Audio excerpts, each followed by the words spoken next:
নমস্কার। আজ আমরা ক্লাস 7-এর অ্যানুয়াল পার্টের পড়া শুরু করছি। আমাদের প্রথম গদ্যাংশ, সেটি কিন্তু কোনো গল্প নয়, একটি বিজ্ঞানমূলক প্রবন্ধ, জীবন ও বিজ্ঞান। লিখেছেন জগদীশচন্দ্র বসু। আচার্য জগদীশচন্দ্র বসুর নাম তোমরা নিশ্চয়ই সকলেই জানো। তিনি ছিলেন একজন বিজ্ঞানী। তিনি 1859 খ্রিস্টাব্দের 30শে নভেম্বর বাংলাদেশের ঢাকা বিক্রমপুরের রাড়িখাল গ্রামে জন্মগ্রহণ করেন। তার বাবা ছিলেন ভগবান চন্দ্র বসু। তিনি কলকাতা সেন্ট জেভিয়ার্স কলেজ থেকে বিজ্ঞানে স্নাতক হয়ে বিদেশে গিয়েছিলেন ডাক্তারি পড়তে, কিন্তু সেখানে অসুস্থ হয়ে পড়ায় তিনি ফিরে আসতে বাধ্য হন। এরপর এদেশে তিনি বিজ্ঞান চর্চা চালিয়ে যান। তিনি একটি যন্ত্র আবিষ্কার করেন। জগদীশচন্দ্র বসু বিনা তারে বার্তা পাঠানোর যে যন্ত্রটি আবিষ্কার করলেন, তার নাম দিলেন বৈদ্যুতিক তরঙ্গ ধারক যন্ত্র। এরপর তো তিনি নিরলস গবেষণায় ব্যস্ত থাকেন। একের পর এক বিজ্ঞানের বিভিন্ন কাজ তিনি করে যাচ্ছেন। তিনি গাছের যে প্রাণ আছে এটা আবিষ্কার করলেন একটি বিশেষ যন্ত্রের মাধ্যমে। সেই যন্ত্রটিও তার কিন্তু এক বিশেষ অবদান। তার নাম ক্রেস্কোগ্রাফ। তিনি সমস্ত গবেষকদের, বিজ্ঞানের উপর যারা গবেষণা করেন সেই গবেষকদের কথা চিন্তা করে তাদের গবেষণার কাজের সুবিধার জন্য একটি গবেষণাগার ঠিক বলবো না, এটা আচার্য বসু নিজেই বলেছেন, একটা মন্দির স্থাপন করলেন, প্রতিষ্ঠা করলেন, যার নাম দিলেন বসু বিজ্ঞান মন্দির। এই আচার্য বসু একটা বিখ্যাত গ্রন্থ লিখেন যার নাম অব্যক্ত। সেই গ্রন্থেরই পার্ট বাই পার্ট বিভিন্ন ক্লাসে বিভিন্ন সময়ে পাঠ্য আকারে আমরা কিন্তু পাই। তিনি মারা গিয়েছেন 1937 খ্রিস্টাব্দের 23শে নভেম্বর। এই বসু বিজ্ঞান মন্দির যখন উদ্বোধন হয় সেদিন প্রথম বক্তব্য রাখেন আচার্য বিজ্ঞানী। তিনি ওই জায়গায় বক্তব্য রাখার সময় যা কিছু বলেছিলেন তার অল্প কিছুটা অংশ আমাদের কিন্তু পাঠ্য। এটা কিন্তু আগেই বলেছি, একটা প্রবন্ধ, কোনো গল্প নয়, জীবন এবং বিজ্ঞান সংক্রান্ত একটি প্রবন্ধ। এবার আমরা মূল প্রবন্ধে প্রবেশ করছি, যেটা আবারও মনে করিয়ে দিই, যেটা ওনার বক্তব্যের কিছুটা অংশ। আজ আমি যে প্রতিষ্ঠানটি উৎসর্গ করছি সেটি মাত্র প্রয়োগশালা নয়, সেটি মন্দির। আগে বললাম, তোমরা নিশ্চয়ই বুঝতে পারছো, তিনি এটাকে মন্দির বলেছেন কারণ সাধনা, আরাধনা যা কিছু নিয়ে করা যায় তাতেই কিন্তু সাফল্য পাওয়া যায়, সেখানেই তার সব থেকে বড় বিশ্বাস। তাই তিনি বলেছেন, তিনি যে গবেষণাগারটি স্থাপন করলেন, প্রতিষ্ঠা করলেন, সেটা কিন্তু কোনো প্রয়োগশালা মাত্র নয়, সেটা একটা মন্দির।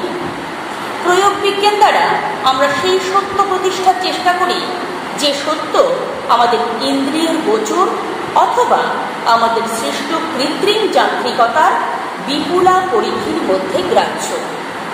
দেখো, বিজ্ঞান এমনই একটা ট্রুথ, এমনই একটা সত্য প্রতিষ্ঠা করে যেটা কখনো আমরা যে আমাদের 5টা ইন্দ্রিয় আছে, চক্ষু, কর্ণ, নাসিকা, জিহ্বা, ত্বক, তা দিয়ে আমরা ফিল করি, আবার কখনো সেটাতে আমরা ফিল করি না, কোনো যন্ত্র দিয়ে আমরা বুঝি। সেগুলোর মধ্যে যে একটা গণ্ডিতে আছে সেই সত্যটাকেই কিন্তু বিজ্ঞান প্রতিষ্ঠা করে। শ্রুতির জগৎ থেকে ধ্বনি যখন শ্রবণাদিতে পাড়ি দেয় তখনও তার হদিশ আমরা পাই। দেখো, কোনো একটা ধ্বনি প্রথমে আমরা শুনতে পাই, তারপরে একটু একটু করে দূরে চলে গেলে আমাদের কানে সেটা কিন্তু আস্তে আস্তে আবছা হতে থাকে, আস্তে আস্তে আস্তে আস্তে সেটা লুপ্ত হতে হতে হতে হতে শ্রবণাদিতে চলে যায়, মানে আমরা তখন আর শুনতে পাই না। অথচ আমাদের মনের মধ্যে কিন্তু তার একটা রেশ থেকে যায়। মনে করো তোমার মা ডাকছেন, কিরে আয় খেতে আয়। এই যে তার রেশটা মার ডাক শেষ হয়ে যাওয়ার পরেও কিন্তু অনেকক্ষণ পর্যন্ত তোমার মনের মধ্যে অনুরণন হতে থাকে, আলোড়িত হতে থাকে। সেটাই শ্রবণা দিতে পারি দিলেও কোনো ধ্বনি আমাদের কিন্তু হদিশ আমাদের দিয়েই থাকে। মানুষের দৃষ্টি যেখানে রুদ্ধ, সেই অদৃশ্য জগতেও চলে আমাদের অভিযান। আমরা অনেক কিছু দেখতে পাই না, আমরা শুনেছি বা কল্পনা করেছি অদৃশ্য সে জগৎ, কিন্তু বিজ্ঞান সেখানে কিন্তু অভিযান চালিয়ে যাচ্ছে। বিজ্ঞান কিন্তু যা কিছু অদেখা, যা কিছু না জানা, যা কিছু অনাবিষ্কৃত, সেই জগতে প্রবেশের জন্য বারবার দুঃসাহসিক অভিযান চালিয়েই যাচ্ছে। কিন্তু আমাদের দৃষ্টির অতীত যে বিশ্ব, তার পরিধির তুলনায় দৃশ্যমান জগৎ অতি সামান্য ভগ্নাংশ মাত্র।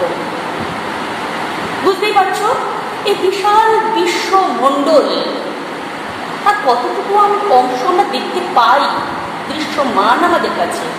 তাহলে আমরা যদি দেখতে পাই, মনে করো 100 ভাগের 1 ভাগ, তাহলে বাকি 99 ভাগ কিন্তু আমাদের অদেখা, অদৃশ্য। কিন্তু সেই অজানা সীমাহীন সমুদ্রেই মানুষ তার অপূর্ণ জ্ঞান নিয়ে চালিয়েছে নির্ভীক অভিযান।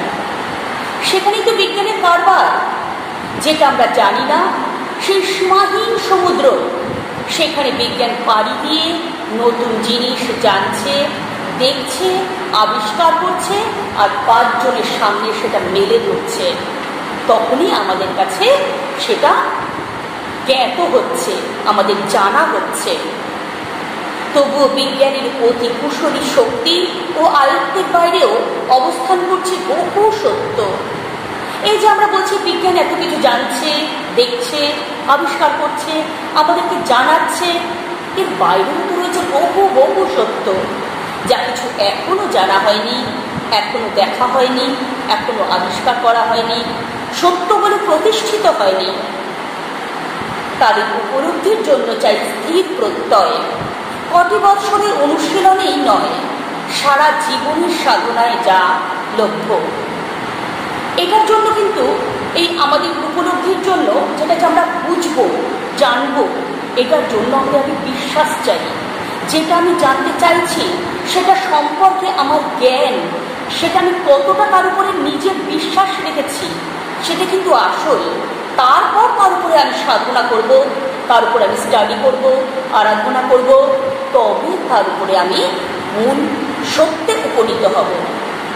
সেই পরম প্রত্যয় যার দ্বারা সেই সত্য জ্ঞান লাভ করা সম্ভব, তার জন্যই তো মন্দির প্রতিষ্ঠা করা হয়। আসলে এটা একটা গবেষণাগার, মানে বাস্তবে দেখতে গেলে গবেষণাগার।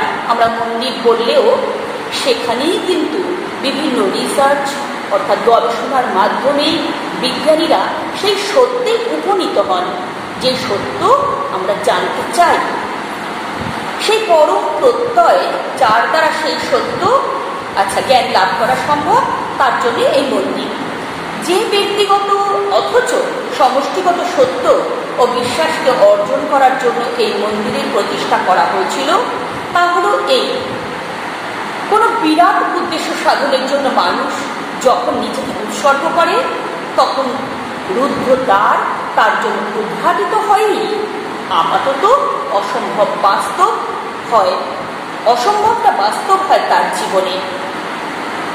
দেখো, একজন কেউ ব্যক্তিগতভাবেই হোক বা সমষ্টিগতভাবেই হোক, মানে একটা গ্রুপ হিসেবেই হোক বা একাই হোক, একটা সত্য বা একটা বিশ্বাসকে যখন স্ট্যান্ড করতে যাচ্ছে, তখন সেটার পেছনে কি করে? কোনো বিরাট উদ্দেশ্যের জন্য মানুষ নিজেকে উৎসর্গ করে, মানে সম্পূর্ণ নিজেকে ডেডিকেট করে ওটার পেছনে কিন্তু লড়াই চালিয়ে যায়। কি করে ওই সত্যটাকে আসল বলে প্রতিষ্ঠা করবেন? তখন রুদ্ধ দ্বার তার জন্য উদ্ঘাটিত হয়। যা কিছু এত ছিল অপ্রকাশ্য, আস্তে আস্তে সেই দরজা যেন খুলে যায়। আপাতত অবাস্তব বাস্তব হয় তার জীবনে। প্রথমে যেটা মনে হচ্ছিল একদম ইম্পসিবল, কখনো সম্ভব ছিল না, সেটা বাস্তব রূপ পায়। 22 বছর আগে আমি বিজ্ঞান অধ্যাপনাকে বৃত্তি হিসেবে গ্রহণ করেছিলাম। আমাদের দেশে এই ধারণা চালু ছিল যে ভারতীয়দের অদ্ভুত মানসিক গঠনের জন্য প্রকৃতি বিজ্ঞানের গবেষণার পরিবর্তে দার্শনিক তত্ত্বানুসন্ধানের দিকেই আসক্তি বেশি। তিনি যখন বক্তব্যটা রাখছেন তার 22 বছর আগে তিনি অধ্যাপনাকে পেশা হিসেবে, প্রফেশন হিসেবে গ্রহণ করেছিলেন।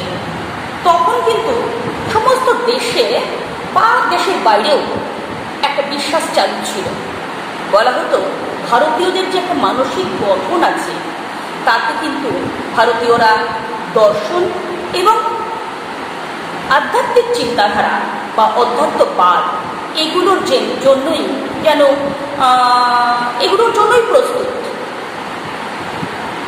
সেই জন্য তাকে কিন্তু তার যে অনুসন্ধিৎসা বিজ্ঞানী বিজ্ঞানাচার্যের অনুসন্ধিৎসা এবং সুষ্ঠু পর্যবেক্ষণ ক্ষমতা, সেটা কিন্তু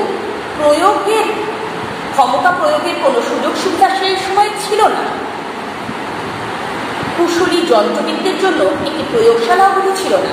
তিনি যে সময়ে গবেষণা করতে চাইছিলেন, সত্যকে প্রতিষ্ঠা করতে চাইছিলেন, সেই সময় কিন্তু সেরকম কোনো গবেষণাগার ছিল না, যন্ত্র ছিল না, যা দিয়ে তিনি তার সত্যকে প্রতিষ্ঠা করবেন।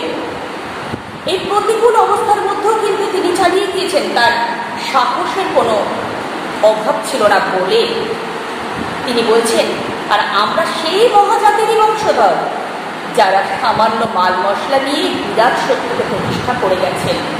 তিনি প্রাচীন কাল অর্থাৎ পুরাণের দিকে লক্ষ্য করে বলেছেন যে সেই মহাজাতি, সেই ভারতীয় যারা নাকি সামান্য মাল মশলা দিয়ে অনেক বড় সত্যকে এতকাল প্রতিষ্ঠা করে গেছে, যে কারণে ভারতবর্ষের বিজ্ঞান কিন্তু চিরকাল অনেক উন্নত শিখরে নিজের জায়গা করে নিয়েছিল। নিজের গবেষণায় ব্যাপৃত থাকাকালে আমি অজ্ঞাতসারে একদিন প্রকৃতি বিজ্ঞান ও জীবতত্ত্বের সীমান্ত রাজ্যে এসে উপস্থিত হলাম। আসলে দেখো, আমরা যেটা জানি বিজ্ঞানের দুটো দিক, একটা প্রকৃতি বিজ্ঞান নিয়ে আলোচনা করে, আরেকটা জীববিজ্ঞান নিয়ে আলোচনা করে।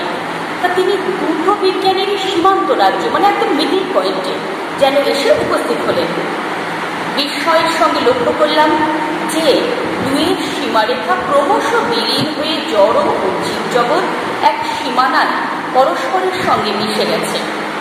আসলে জড় আর জীব এই দুটোকে আমরা বরাবর আলাদা জিনিস করে দেখে এসেছি, কিন্তু আচার্য বিজ্ঞানী তিনি দেখলেন যে এই দুটো আলাদা নয়, এই দুটো যেন একটা জায়গায় এসে একটা সীমারেখায় মিলে গেছে। অজৈব জগৎও নিষ্প্রাণ নয়, বহু বিচিত্র ঘাত প্রতিঘাতে সেখানেও প্রাণ দ্বন্দ্ব। আসলে জীবের বাইরে আমরা যেটা জানি জড়, মানে আমরা জানি নন লিভিং থিং, তোমরা জানো তাই তো?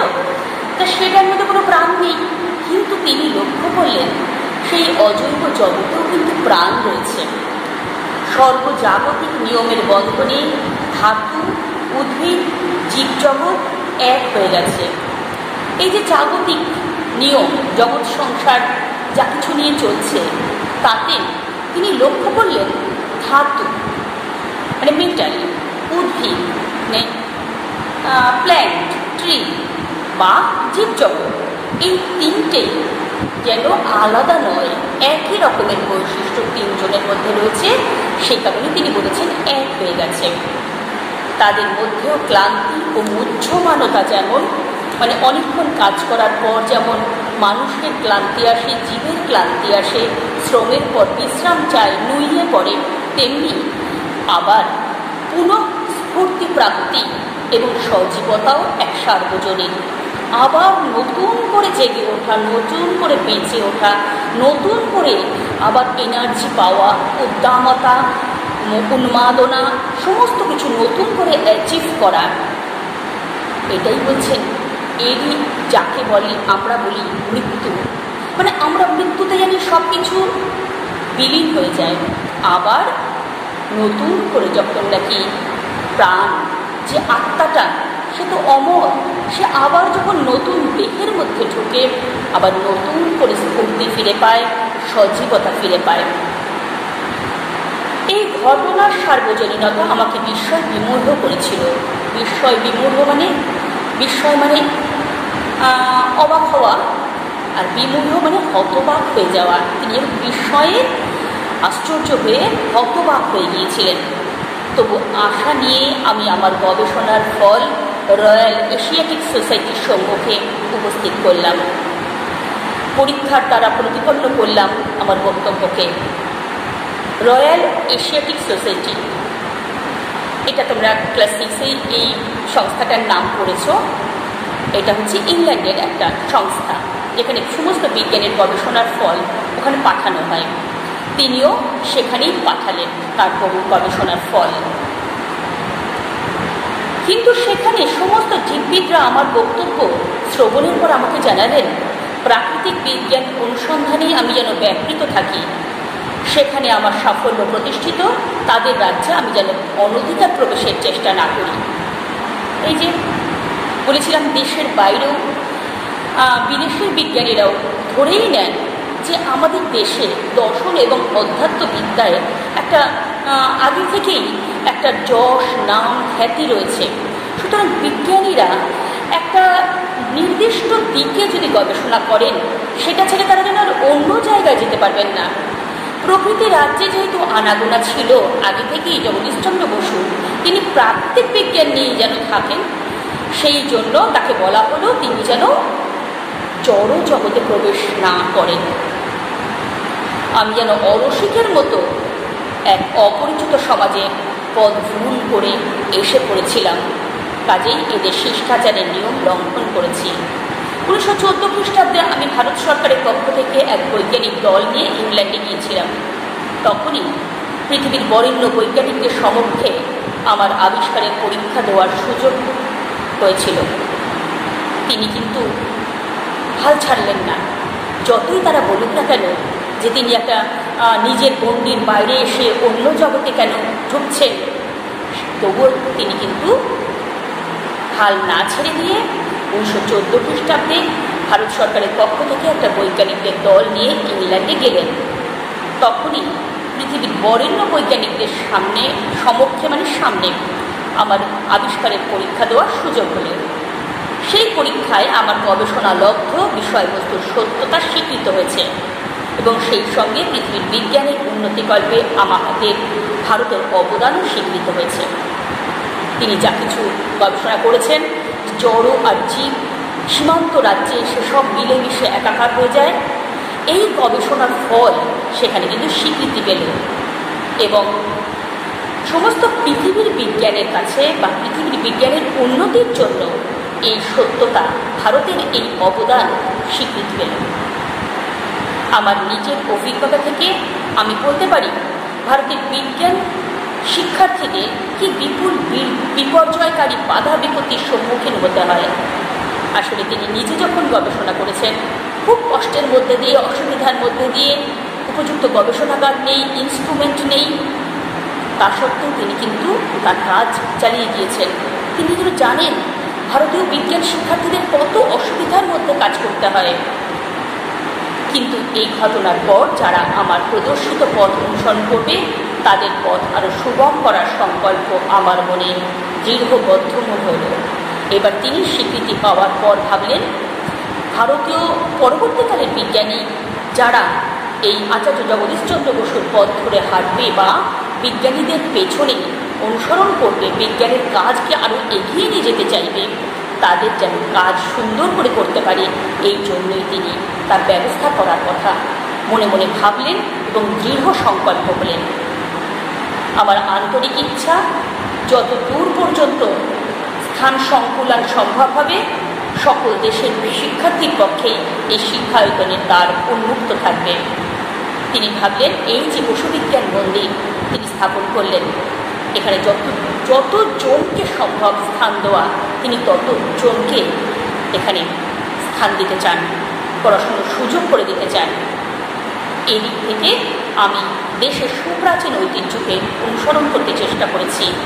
25 শতাব্দী পূর্বেও নালন্দা এবং তক্ষশিলা বিশ্ববিদ্যালয় সারা পৃথিবীর বিদ্যার্থীকে স্বাগতম জানিয়েছিল। সত্য এক, বিজ্ঞানও এক, বিজ্ঞানের শাখা প্রশাখা জ্ঞানের সকল ক্ষেত্রে বিস্তৃত।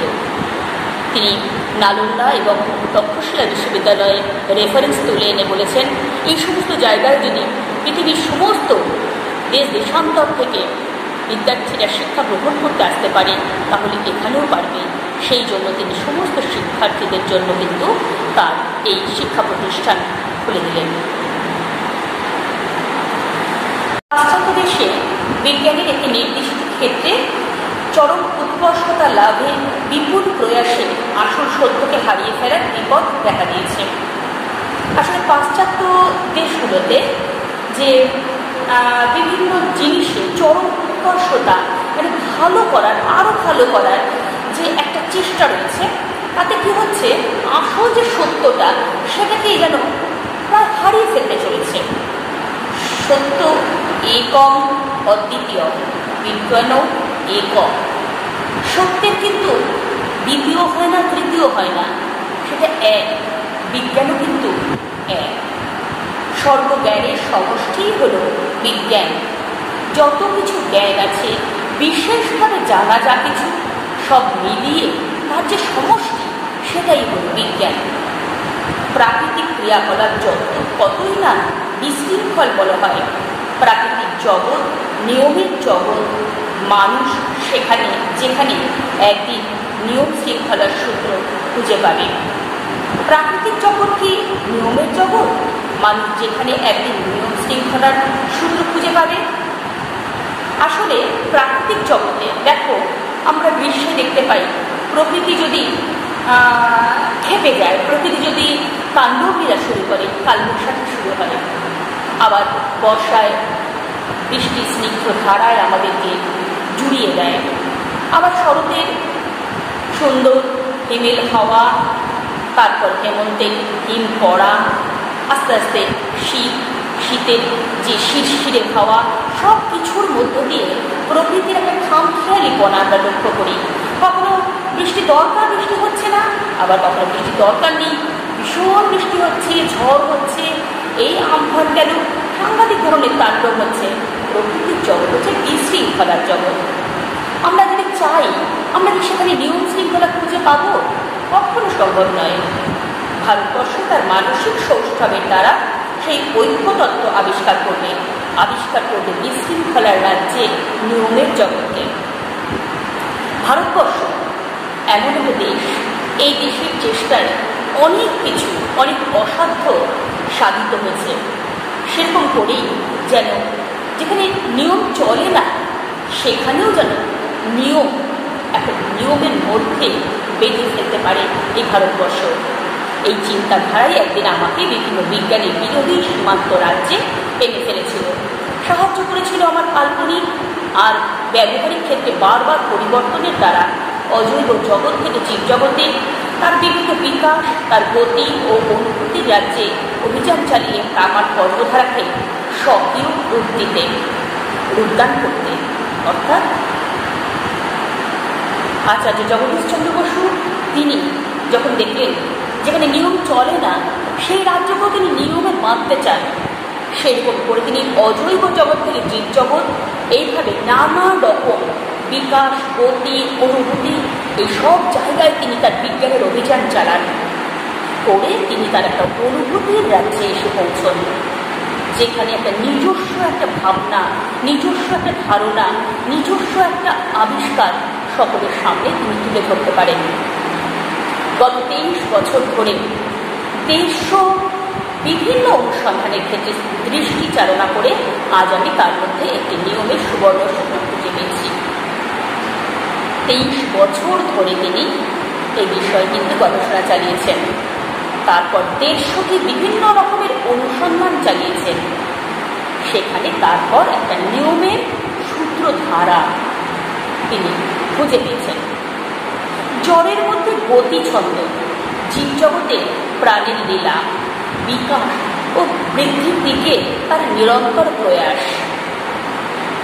তিনি লক্ষ্য করলেন জড় পদার্থ, নন লিভিং থিং, তার মধ্যেও রয়েছে একটা গতি। আর জীবজগতে তো প্রাণীর ক্রীড়া রয়েছে, তোমরা সবাই জানো। জীবজগতে যেমন একটা জন্ম হয়, তারপরে একটু একটু করে বৃদ্ধিপ্রাপ্ত হয়, বেড়ে ওঠে একটা শিশু, সেই শৈশব থেকে কৈশোর, কৈশোর থেকে তারপর তারুণ্য, তারপর যৌবন, এইভাবে এগিয়ে চলে। এ একটা নিরন্তর প্রয়াস, মানে এক টানা একটা কিন্তু চেষ্টা চলেই যায়। আবেগ সঞ্চারণে স্নায়ুমণ্ডলীর সৌৎসুক অনুভূতি। সৌৎসুক মানে উৎসুক, মানে কৌতূহলী। যে আবেগ আমাদের মনের মধ্যে থাকে সেটাতে কাজ করে কে? কাজ করায় কে? আমাদের স্নায়ুমণ্ডল, মানে নার্ভাস সিস্টেম। সেখানেও একটা কিন্তু দেখো আমাদের কৌতূহলের কাজ করে, কৌতূহলের অনুভূতি কাজ করে। কত রূপে বিচিত্র, কিন্তু এই বৈচিত্র্যের মধ্যেও একটি ঐক্যতান, মানে নানান রূপ রয়েছে, কিন্তু সব কিছু মিলে একটা রয়েছে ঐক্য। এটাই বিস্ময়কর নয় কি যে এই স্নায়ুমণ্ডলীর কম্পন শুধু যে পদার্থ থেকে পদার্থে সঞ্চালিত করা যায় তা নয়, তাকে প্রত্যক্ষ করাও সম্ভব। দেখো আমাদের যে নার্ভাস সিস্টেম, তাকে বাংলায় আমরা বলি স্নায়ুমণ্ডলী। এই স্নায়ুমণ্ডলী যে সবসময় একটা কম্পন, আমি কোনো কিছু নার্ভাস ফিল করছি, আমার হাত পা কাঁপছে, তাই তো, আমার ঠোঁট কাঁপছে। আমি যখন কেউ যখন দুধ জাল দেয়, তখন যখন দুধটা ফুটলে ওঠে, দুধটা কীভাবে নামাতে হবে, গ্যাসটা অফ করতে হবে, সারাশিরি দুধের পাত্রটাকে ধরতে হবে, আমার কিন্তু ব্রেন সঙ্গে সঙ্গে খবর পাঠিয়ে দেয়। এটাও নার্ভাস সিস্টেমেরই কাজ। আমার পায়ে একটা কাঁটা ফুটলো, সঙ্গে সঙ্গে আমার যে মেইন ব্রেন সেখান থেকে খবর আসে, তুমি কাঁটা তুলে নাও, কাঁটাটা বের করে নাও। এটা সবটা মিলে আমাদের স্নায়ুমণ্ডলী আমাদের বিভিন্ন পদার্থ থেকে পদার্থে সঞ্চালিত করে। এটা কিন্তু আমরা দেখতে পাই, চোখের সামনে আমরা বুঝি না, কিন্তু আমরা ফিল করি। দর্পণের মধ্যে তাকে প্রতিবিম্বিত করাও যায়। উত্তেজনা আর অনুভূতিতে, চিন্তা আর আবেগে জীবনেও এক বিচিত্র দিক। দেখো এক্সাম যখন আসে, তোমরা কিন্তু ভীষণ এক্সাইটেড থাকো, কতক্ষণে কোশ্চেন পাবো। এই যে উত্তেজনা তোমাদের মুখের ছবিটা কিন্তু পাল্টে দেয়। এক্সামে আসার আগে, অন্যদিনে আসার আগে যখন আয়নার সামনে দাঁড়াও, আর এক্সামে আসার আগে যখন আয়নার সামনে দাঁড়াবে, দেখবে তোমার ফেসের কিন্তু চেহারাটা চেঞ্জ হয়ে গেছে। তাহলে এটা কিন্তু দর্পণেও ধরা পড়ে, আয়নাতেও ধরা পড়ে। এদের মধ্যে কোনটা সত্য, কায়া না ছায়া? কায়া মানে হচ্ছে দেহ, আর ছায়া হচ্ছে, বুঝতেই পারছো, তার শ্যাডোটা। তাহলে আমি যে আসল মানুষ, আমি সত্য না আয়নার ভিতরে যে রয়েছে সে সত্য? বস্তু না তার প্রতিবিম্ব? এর মধ্যে কোনটি অবিনশ্বর? কালোজয়ী। অবিনশ্বর মানে হচ্ছে যার বিনাশ নেই। আমি যে আয়নার সামনে দাঁড়িয়েছি, আমার যে ফিগার দেখা যাচ্ছে, আমার যে দেহ দেখা যাচ্ছে, সেটা তো একদিন মৃত্যুর অথবা তলিয়ে যাবে। কিন্তু যে প্রতিবিম্ব, সেটাকে যদি কোনো রকমভাবে আমি ধরে রাখতে পারি, এখন দেখো তোমাদের মিডিয়ার যুগে কত রকমের ফটো তোলা হয়, কত রকম, সেটাও তো এক ধরনের প্রতিবিম্ব, সেটা কিন্তু ধরে রাখা যায়, কিন্তু দেহকে ধরে রাখা যায় না। তাহলে কায়ার থেকে ছায়া হয়ে গেল কিন্তু বড় কালোজয়ী। বৈদিক যুগে একজন নারীকে বর প্রার্থনার দ্বারা ধনের অধিকারিণী হতে বলা হয়েছিল। তার উত্তরে তিনি বলেছিলেন, সেই ধনের দ্বারা কি অমরত্ব অর্জন করা যাবে? ওইভাবে কি হবে যদি না সে মরণজয়ী জীবনের অধিকার দিতে পারে? সেই অমৃত লাভের জন্যই ভারতের সত্তার শাশ্বত পিপাসা।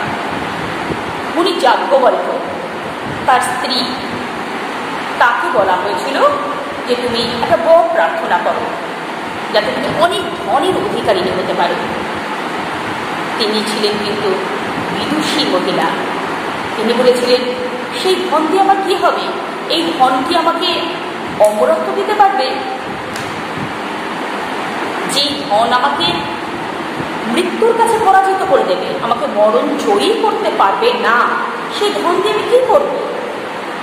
সেই অমৃত লাভের জন্যই ভারতের সত্তার শাশ্বত পিপাসা, অর্থাৎ অমৃত যা অমরত্ব এনে দেয়, সেইটা লাভ করার জন্যই যেন ভারতীয়রা শাশ্বত চিরন্তনভাবে এক সাধনা চালিয়ে যাচ্ছে। আমাদের যে আধ্যাত্মিক সাধনা, সেই আধ্যাত্মিক সাধনাও কিন্তু তাই, যেন আমরা জন্মান্তরে ফিরে না আসি, আমরা যেন সেই পরমাত্মার সঙ্গে বিলীন হয়ে যাই। আত্মা তো অবিনশ্বর, দেহের তো বিনাশ আছে। পার্থিব বন্ধনে বন্দী হতে চায় না সে, প্রত্যক্ষ সংগ্রাম সাধনার দুস্তর পথে নিজের ভাগ্যকে নিজে চালনা করে অমৃতের অধিকারী হতে চায়। অতীতে অনেক সাম্রাজ্যই গড়েছে, পেয়েছে পৃথিবী শাসনের দুর্লভ ক্ষমতা, কিন্তু সেই ক্ষণিক মদমত্ত মহা সাম্রাজ্যের স্মৃতিচিহ্ন আজ মাটির নিচে কয়েকটি ধ্বংসস্তূপে আবদ্ধ। প্রসঙ্গত আচার্য বিজ্ঞানী বলেছেন যে অতীতে আমরা দেখেছি বিভিন্ন সাম্রাজ্যবাদী দল এসেছে, যুদ্ধ করেছে, সাম্রাজ্য লাভ করেছে, অনেক দূর পর্যন্ত সাম্রাজ্য বিস্তার করেছে। আবার তার থেকে অধিকতর শক্তিশালী কোনো দল যখন এসেছে, তখন পূর্ববর্তী দল ল্যাজ গুটিয়ে পাঠিয়েছে। তাহলে পূর্ববর্তী দলে কোনো অস্তিত্ব আর থাকলো না, ধ্বংসস্তূপে পরিণত হলো। এরকম একটা ইতিহাস কিন্তু আমরা বরাবর লক্ষ্য করে এসেছি। কিন্তু এসবের মধ্যেও এমন কিছু আছে যা বস্তুর রূপ পরিগ্রহ করলেও তার বিকার আপাত মৃত্যুকে অতিক্রম করে যায়। দেখো, মৃত্যু আমাদের কাছে একটা ধারণা, কিন্তু এই আপাতভাবে আমরা যে মৃত্যুকে দেখতে পাই, আমরা যে মৃত্যু, কিছু মানুষের মৃত্যুকে আমরা চোখের সামনে ফিল করি, মানুষটা থাকে না, তার দেহটাকে হয় পুড়িয়ে না হয় কবর দিয়ে আমরা শেষ করে ফেলি, কিন্তু আমরা কি পেয়ে যাই? তার কীর্তি, তার সৃষ্টি, তার বিভিন্ন রকমের কাজ তাকে কিন্তু অমরত্ব দান করে। সেই কিছুই হলো চিন্তাধারার প্রজ্বলিত শিখা, যা যুগ যুগ ধরে অনির্বাণ আলো দান করে আসছে। এই জগদীশচন্দ্র বসু দেখো, তিনি তো আজ আমাদের মধ্যে নেই। সেই জন্য কিন্তু আমরা তার কাজকে কিন্তু এগিয়ে নিয়ে চলেছি, তাকে নিয়ে আলোচনা করছি। এখন বস্তুতে নয়, মহিষী চিন্তায় আজও শক্তি বা অধিকারে নয়, মহান আদর্শে অমরত্বের বীজ লুকানো আছে। বস্তু যেমন ধরো টেবিল, চেয়ার, বই, খাতা, যে কোনো জিনিস একদিন না একদিন নষ্ট হয়ে যাবে, সেটা কখনো অবিনশ্বর হতে পারে না। অবিনশ্বর কি? মহান আদর্শ। যা কিছু আমরা ধারণা করছি, যা কিছু আমরা শুনছি, আমাদের চিন্তাধারার মধ্যে আমরা যা কিছু ঢুকিয়ে রাখছি, আমাদের মস্তিষ্কে, ভাবনায়, মননে, চিন্তনে, সেগুলোই কিন্তু আমাদেরকে অমর করে রাখবে। আজকে বড় বড় মানুষ, রবীন্দ্রনাথ ঠাকুর থেকে শুরু করে স্বামী বিবেকানন্দ, জগদীশচন্দ্র বসু, বিদ্যাসাগর, এদের যে কীর্তি, এদের যে সৃষ্টি আমরা করছি, এগুলোর মধ্য দিয়েই তারা কিন্তু অমরত্ব লাভ করেছেন। পার্থিব সম্পদের আহরণে নয়, মহৎ ভাব ও আদর্শের বিনিময়ের মধ্যেই বিশ্ব মানবের সত্যিকার সাম্রাজ্য গড়ে তোলা। পার্থিব সম্পদ আহরণ, মনে করো আমার কটা পেন আছে, আমার কটা জামা আছে, আমার 4 কটা সোনার গয়না আছে, এগুলো সব পার্থিব সম্পদ। এগুলোর মধ্য দিয়ে কতটা আমি সংগ্রহ করতে পারলাম, সেগুলোর মধ্যে দিয়ে আমি কিছু বিপদ হব না। আমার মন কতটা উদার, আমি কতটা মহৎ, এগুলোর মধ্য দিয়েই আমার আদর্শ, আমি মানুষ হিসেবে কতটা উৎকৃষ্ট, সেটা কিন্তু আমাকে বিশ্ব মানবের দরবারে আমাকে মানুষ হিসেবে প্রতিষ্ঠিত করবে। একদা মহারাজ অশোক সমুদ্র স্তনিত বিপুল ভূ ভূভাগের অধীশ্বর হয়েও সমস্ত কিছু বিলিয়ে দিয়েও পৃথিবীকে উদ্ধার করতে পারেননি।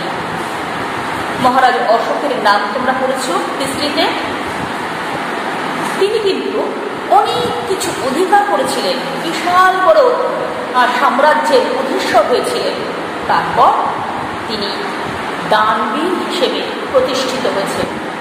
তিনি সমস্ত কিছু, তার পাওয়া জিনিস, তার সংগ্রহ করা জিনিস একে একে তিনি দান করে দিয়েছেন।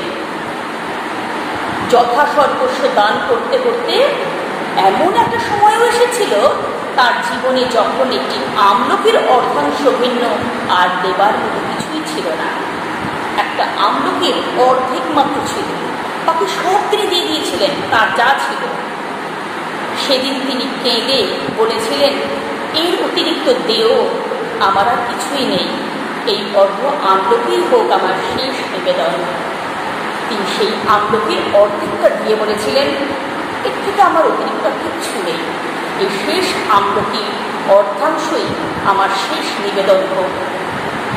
এই আমলকির প্রতীকে শিক্ষায়তনের কারণে সে খোদিত আছে।